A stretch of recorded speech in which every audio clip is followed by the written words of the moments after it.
The sky here in Cairo is just beginning to grow light. A new day is dawning, as few days ever do anywhere. It seems like nobody slept in this capital city last night. They've been at it all night, horns blaring, singing, literally dancing in the streets here, overflowing with joy at the departure of a man who held what seemed like absolute power for 3 decades over this country. But Hosni Mubarak is gone, and Egypt is preparing to begin again. Listen.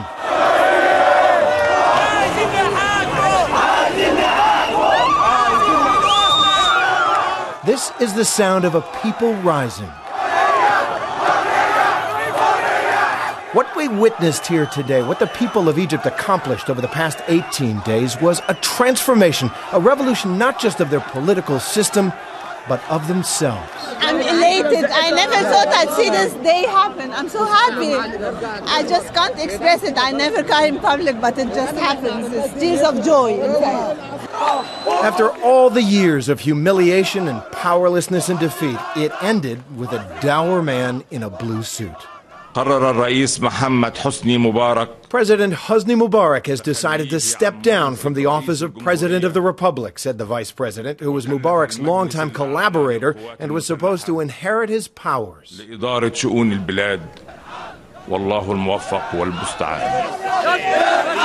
It was a dizzying, frenzied, tense final day. In the morning, right at Mubarak's doorstep in front of the presidential palace, pro- and anti-government protesters clashed ominously. Millions of ordinary Egyptians were furious at Mubarak's refusal to resign last night. Our objective is changing the whole rotten regime.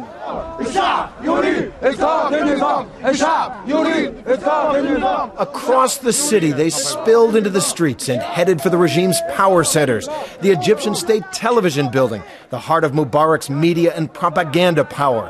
To the revolutionaries, it was a tower of lies. It is important for the regime. It's not important for the people because it's been telling lies and giving propaganda. Once this building is taken over or is down, the regime is down as well. And Tahrir Square was rapidly filling up again. The protesters planned a massive march on the palace. Then, reports that Mubarak had left Cairo, headed for his home at a resort on the Red Sea. The tension mounted.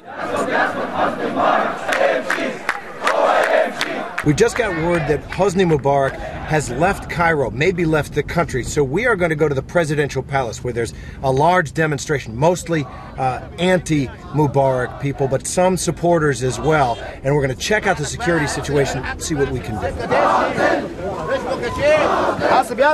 Along the way, thousands of people making the 13-mile, 2-hour walk from downtown to the palace. It was an absolute river of humanity along the broad avenue, an amazing sight. We are on the road to the presidential palace, the destination of thousands of marchers. We're still probably a half an hour by foot to the palace, and this is just a river of people stretching miles behind me and miles in front. At the palace, the crowd grew and grew. They knew Mubarak had left town, but it wasn't enough. He came yesterday and said, "Oh, we're here to protect. We're here to do whatever you guys want us to do." And he's still misleading the people. It's gotta end. It's gotta end. And today, I think, my personal opinion, it's gonna end that way. Soldiers guarded the palace behind coiled concertina wire, and then in an amazing gesture, the tanks just slowly and gracefully turned their turrets away from the people.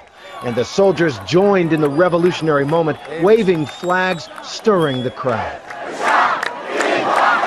And we saw a reminder of the human cost of this revolution. A young man whose brother was killed in the protests tried to climb through the wire, his grief overwhelming. But the crowd was not grieving. This is a celebration tonight. You have the same feeling here of empowerment and joy and determination that you have in Tahrir Square. It seems like all of Egypt has become Tahrir. Across the country, the demand was the same: leave. And then, in an instant that changed history, he did. In Alexandria, in Ismailia, in Suez, unbelievable scenes. The news hit this crowd like an enormous wave. In an instant, there was ecstasy. And in Tahrir Square, the heart of the revolution, an unbelievable scene. Cairo turned into a parade, flags flying everywhere. We've been here every single day, and today we brought our son to see this historic moment. He will read about this in books when he grows up. This day is one of the most beautiful days in the Arab life. Egypt is the heart of the Arab world. The joy was so intense it was hard to talk to people. But when we could stop for a moment to talk, language was no barrier. People were naturally eloquent. This is the beginning of justice. Beginning of what we say will be. What we say will be. It's people's time. And you did it. Yes, we did it. The people did it. Revolution Day, a day when the seemingly impossible became a reality. When a people rose and made themselves a new country, a new world, a new life. Before that revolution, I was ashamed to hold my Egyptian passport anywhere and in the US. Now, I'll be proud to hold it anywhere in this whole world. I am proud to be an Egyptian. I am Egyptian.